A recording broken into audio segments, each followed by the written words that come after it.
ವಿರಾಮದ ಬಳಿಕ ಜಾತಕ ಫಲ ವಿಶೇಷ ಕಾರ್ಯಕ್ರಮಕ್ಕೆ ಮತ್ತೆ ಸ್ವಾಗತ. ಶಾಸ್ತ್ರಿಗಳೇ, ನುಡಿದ 6 ರಾಶಿಗಳ ಫಲಾಫಲಗಳನ್ನು ತಿಳಿಸ್ಕೊಡೋದಾದ್ರೆ, ತುಲಾ ರಾಶಿಯವರಿಗೆ ನೋಡಿ, ಈ ದಿವಸ ಸಂಗಾತಿಯ ಸಹಕಾರ ತುಂಬ ಚೆನ್ನಾಗಿದೆ. ಅನ್ಯೋನ್ಯತೆ, ಆಪ್ತತೆ ಉಂಟಾಗುತ್ತೆ. ಸ್ತ್ರೀಯರಿಗೆ ಸ್ವಲ್ಪ ಮನಸ್ಸಿಗೆ ವ್ಯಥೆ. ಯಾಕಪ್ಪ ಅಂತಂದರೆ, ಒಂದು ಸಭೆ ಅಥವಾ ಇನ್ನೇನೋ ಒಂದು ಮುಖಭಂಗವಾಗಿಬಿಡುತ್ತೆ 4-6 ಜನರ ಮಧ್ಯೆ, ಅಂಥದ್ದೊಂದು ಲಕ್ಷಣ ಇದೆ. ಹೀಗಾಗಿ ಚರ್ಚೆಗಳಲ್ಲಿ ನೀವು ಭಾಗವಹಿಸಬೇಡಿ.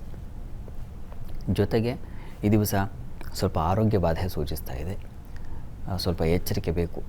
ವೃತ್ತಿಯಲ್ಲಿ, ಕೆಲಸದಲ್ಲಿ ಸ್ವಲ್ಪ ಒತ್ತಡ, ಕ್ಲಿಷ್ಟತೆ ಅಂತೀವಲ್ಲ, ತುಂಬ ಹೆಕ್ಟಿಕ್, ಆ ಥರದೊಂದು ಸಂದರ್ಭ ಎದುರಾಗುತ್ತೆ ವೃತ್ತಿಯಲ್ಲಿ ಈ ದಿವಸ.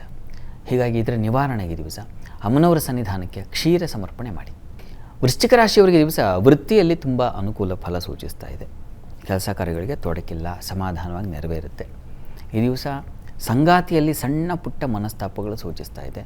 ಸಣ್ಣದರಲ್ಲಿ ಒಂದು ತಿಂಡಿ ವಿಚಾರ, ಒಂದು ಟೀ, ಒಂದು ಕಾಫಿ, ಇಂಥ ವಿಚಾರಗಳಲ್ಲಿ ಮನಸ್ತಾಪಗಳಾಗ್ಬಿಡೋ ಸಾಧ್ಯತೆ. ಹುಷಾರಾಗಿ. ಇನ್ನು ಈ ದಿವಸ ಉಳಿದ ಹಾಗೆ ಸ್ನೇಹಿತರ, ಬಂಧುಗಳ ಸಹಕಾರ ತುಂಬ ಚೆನ್ನಾಗಿದೆ. ಹಿರಿಯ ಬಂಧುಗಳು, ದೊಡ್ಡವರು, ನಿಮ್ಮ ವಯಸ್ಸಿಗಿಂತ ಹಿರಿಯರು ಯಾರಿದ್ದಾರೆ ಅವರಿಂದ ಸಹಕಾರ ಸಿಗೋ ಸಾಧ್ಯತೆ ತುಂಬ ಚೆನ್ನಾಗಿದೆ.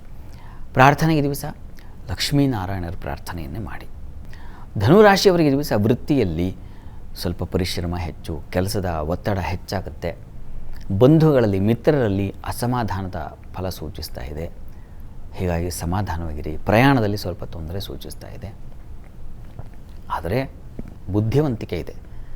ಯಾವ ಸಂದರ್ಭದಲ್ಲಿ ಏನು ಮಾತಾಡಬೇಕು, ಸಭಾ ಏನು ಮರ್ಯಾದೆ, ಅದು ನಿಮಗೆ ಚೆನ್ನಾಗಿ ಗೊತ್ತಿದೆ. ಹೀಗಾಗಿ ಆತಂಕ ಮಾಡ್ಕೋಬೇಡಿ. ಸ್ತ್ರೀಯರು, ಹೆಣ್ಮಕ್ಳು ಈ ದಿವಸ ಸಾಲ ಸುಳಿಗೆ ಸಿಕ್ಕಾಕೊಳ್ಳೋ ಸಾಧ್ಯತೆ ಇದೆ. ಸ್ವಲ್ಪ ಹುಷಾರಾಗಿರಿ. ಋಣಮೋಚನ ಮಂಗಲ ಸ್ತುತಿಯನ್ನು ಹೇಳ್ಕೊಳ್ಳಿ. ಇನ್ನು ಮಕರ ರಾಶಿ. ಮಕರ ರಾಶಿಯವರಿಗೆ ವೃತ್ತಿಯಲ್ಲಿ ಬಹಳ ವಿಶೇಷವಾದ ಫಲ ಇದೆ. ಸಹೋದರ ಸಹಕಾರ ತುಂಬ ಚೆನ್ನಾಗಿರ್ತದೆ ಈ ದಿವಸ. ಸ್ವಲ್ಪ ಮಟ್ಟಿಗೆ ಮಿತ್ರರ ಸಹಾಯ ನಿಮಗೆ ಸಹಾಯ ಮಾಡುತ್ತೆ. ಹೆಣ್ಣು ಮಕ್ಕಳಿಗೆ ದಿವಸ ಸ್ವಲ್ಪ ಮಟ್ಟಿಗೆ ಬೌದ್ಧಿಕವಾಗಿ ಸ್ವಲ್ಪ ಆಲೋಚನಾ ಶಕ್ತಿ ಕಳ್ಕೊಳ್ತೀರ. ಬುದ್ಧಿಶೂನ್ಯತೆ ಅಂತಾರೆ, ಆ ಥರದ್ದು ಉಂಟಾಗುತ್ತೆ. ಹೀಗಾಗಿ ಹೆಣ್ಮಕ್ಳು ದೊಡ್ಡ ಡಿಸಿಷನ್ಸ್ ತೊಗೊಳ್ವಾಗ, ಇನ್ನೇನೋ ಮೇಜರ್ ಸೈನ್ ಹಾಕುವಾಗ ಸ್ವಲ್ಪ ಹುಷಾರು ಈ ದಿವಸ. ಅಂಥ ಕೆಲಸಗಳು ಬೇಡ ಅನಿಸುತ್ತೆ ಈ ದಿವಸ. ಪ್ರಾರ್ಥನೆಗೆ ಏನು ಮಾಡೋದು? ಪ್ರಾರ್ಥನೆಗೆ ನೀವು ಕೂಡ ವಾಕ್ ಸರಸ್ವತಿ ಪ್ರಾರ್ಥನೆ ಮಾಡಿ. ಇನ್ನು ಕುಂಭರಾಶಿ. ಕುಂಭರಾಶಿಯವರಿಗೆ ದಿವಸ ನೋಡಿ, ಕುಟುಂಬದಲ್ಲಿ ಸೌಖ್ಯತೆ, ಸಮೃದ್ಧತೆ ತುಂಬ ಚೆನ್ನಾಗಿದೆ. ಮಾತಾಡುವಾಗ ನೀವು ಕೂಡ ಸ್ವಲ್ಪ ಹುಷಾರಾಗಿರಿ. ಅಲ್ಲಿ ರಾಹು ಬುಧ ಸೇರಿದ್ರೆ ಏನಾಗುತ್ತಪ್ಪ ಅಂದರೆ ವಾಗ್ವಿಕಾರ ಆಗುತ್ತೆ, ಮಾತು ವಿಕಾರವಾಗುತ್ತೆ. ಹೀಗಾಗಿ ಸಂದೇಶ ಮಾಡುವ ಸ್ವಲ್ಪ ಹುಷಾರು. ನಿಮ್ಮ ರಾಶಿಯಿಂದ ಚತುರ್ಥದಲ್ಲಿ ಚಂದ್ರಮಾಂದಿಯವರು ಸೇರಿದ್ರೆ ಹೆಣ್ಣು ಮಕ್ಕಳಿಗೆ ಪ್ರಯಾಣದಲ್ಲಿ ತೊಂದರೆ. ಈ ಬಂಧು ಮಿತ್ರರಲ್ಲಿ ಒಡನಾಟ, ಅವರ ಒಂದು ಬಾಂಧವ್ಯ ತೊಡಕಾಗುತ್ತೆ, ಕಲಹಗಳು ಬರೋ ಸಾಧ್ಯತೆ ಇದನ್ನು ಸೂಚಿಸ್ತಾ ಇದೆ. ಹುಷಾರು. ಈ ದಿವಸ ಒಂದು ಹಣಕಾಸು, ಮಾತು ಮತ್ತು ಪ್ರಯಾಣ, ಇವುಗಳ ವಿಚಾರದಲ್ಲಿ ಸ್ವಲ್ಪ ಹುಷಾರಾಗಿರಬೇಕು. ಪ್ರಾರ್ಥನೆಗೆ ಮಹಾಲಕ್ಷ್ಮಿ ಪ್ರಾರ್ಥನೆಯನ್ನೇ ಮಾಡಿ. ಇನ್ನು ಮೀನರಾಶಿ. ಮೀನರಾಶಿಯವರಿಗೆ ದಿವಸ ನೋಡಿ, ನಿಮ್ಮ ರಾಶಿಯಿಂದ ಕರ್ಮಾಧಿಪತಿ ತುಂಬ ಚೆನ್ನಾಗಿ, ಹೀಗಾಗಿ ವೃತ್ತಿಯಲ್ಲಿ ವಿಶೇಷವಾದ ಅನುಕೂಲ ಆಗುತ್ತೆ. ಈ ಬ್ಯಾಂಕ್ಗಳಲ್ಲಿ ಕೆಲಸ ಮಾಡೋರಿಗೆ ತುಂಬ ಚೆನ್ನಾಗಿದೆ. ಹಣಕಾಸಿನ ಪರಿಸ್ಥಿತಿ ತುಂಬ ಚೆನ್ನಾಗಿರ್ತದೆ. ಈ ದಿವಸ ಸ್ವಲ್ಪ ಗಂಟಲು ಬಾಧೆ, ಕಿವಿ ಸಂಬಂಧಿ ತೊಂದರೆಗಳು ಸೂಚಿಸ್ತಾ ಇದೆ. ಆರೋಗ್ಯದ ವಿಚಾರದಲ್ಲಿ ಹುಷಾರಾಗಿರಿ. ಇದು ಹೊರತಾಗಿ ಸ್ವಲ್ಪ ಚರ್ಮ ಸಂಬಂಧಿ, ಸ್ಕಿನ್ ಅಲರ್ಜಿ, ಸ್ಕಿನ್ ಡಿಸೀಸ್ ಅಂತಾರಲ್ಲ, ಆ ಥರದ ಸಾಧ್ಯತೆ ಕೂಡ ಇದೆ. ಸ್ವಲ್ಪ ಹುಷಾರು. ಈ ದಿವಸ ನರಸಿಂಹ ಕವಚವನ್ನು ಹೇಳ್ಕೊಳ್ಳೋದು ತುಂಬ ಒಳ್ಳೆಯದು.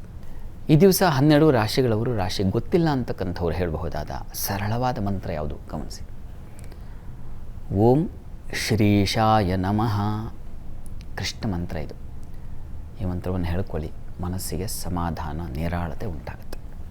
ಶಾಸ್ತ್ರಿಗಳೇ, ಇವತ್ತಿನ ಕಾರ್ಯಕ್ರಮದಲ್ಲಿ ಪಂಚಾಂಗದ ವಿಶೇಷತೆ, ಮಹಾಲಕ್ಷ್ಮಿ ಪ್ರಾರ್ಥನೆ ಹಾಗೆ ಕೃಷ್ಣನ ಪ್ರಾರ್ಥನೆ ಎಷ್ಟು ಮಹತ್ವವಾಗಿರುತ್ತೆ ವರ್ಷದ ಮೊದಲನೇ ಶುಕ್ರವಾರದಂದು ಅನ್ನೋದನ್ನು ತಿಳಿಸ್ಕೊಟ್ರಿ. ಹಾಗೆ 12 ರಾಶಿಗಳ ಫಲಾಫಲ, ಮಹಾಲಕ್ಷ್ಮಿಯ ಒಂದು ಕೃಪಾ ಕಟಾಕ್ಷ, ಕೃಷ್ಣನ ಒಂದು ಕೃಪಾ ಕಟಾಕ್ಷ ರಾಶಿಗಳ ಮೇಲೆ ಹೇಗಿತ್ತು ಅನ್ನೋದನ್ನು ಕೂಡ ತಿಳಿಸ್ಕೊಟ್ರಿ. ಜೊತೆಗೆ ಸಂದೇಶಗಳಿಗೆ ಉತ್ತರವನ್ನು ತಿಳಿಸಿ, ಪರಿಹಾರಗಳನ್ನು ತಿಳಿಸ್ಕೊಟ್ರಿ. ಧನ್ಯವಾದಗಳು ಶಾಸ್ತ್ರಿಗಳೇ. ಸರ್ವೇ ಜನಾಃ ಸುಖಿನೋ ಭವಂತು, ಸಮಸ್ತ ಸನ್ಮಂಗಳಾನಿ ಭವಂತು. ಎಲ್ಲರಿಗೂ ಶುಭವಾಗಲಿ.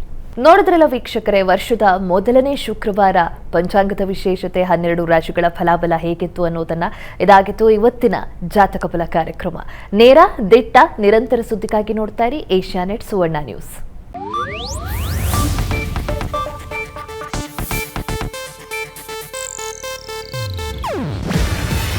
ಇದು ಏಷ್ಯಾನೆಟ್ ನ್ಯೂಸ್ ನೆಟ್ವರ್ಕ್ ಪ್ರಸ್ತುತಿ.